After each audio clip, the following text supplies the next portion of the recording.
It's crazy to start driving through the city of Denver and passing 16th Street Mall here to think that what Gallery Carts started as was simply a hot dog vendor, 1 cart, 2 carts, to a full-blown catering business, to landing the first large contract up at Mile High Stadium. You didn't need the 4 walls to deliver a great hot dog or a great Italian beef sandwich.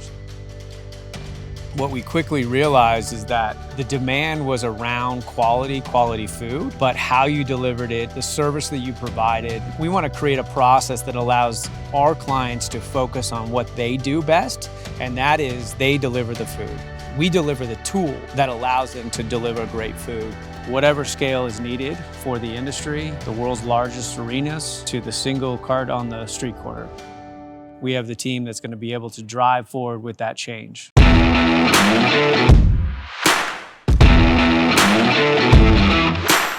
Some companies try to deliver what they think the client wants. The reality is our team is trying to deliver what the client wants. What you get is really just care in building.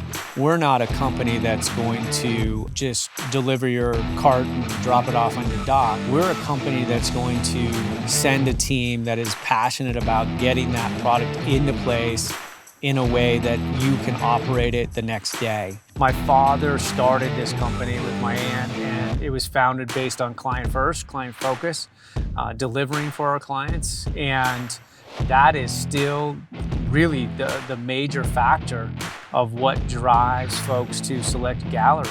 I would have never imagined having to been creating a medical vehicle that allows distribution of vaccines. It's all about just evolving with the times. It's about being flexible. It's about creating products based on what clients need.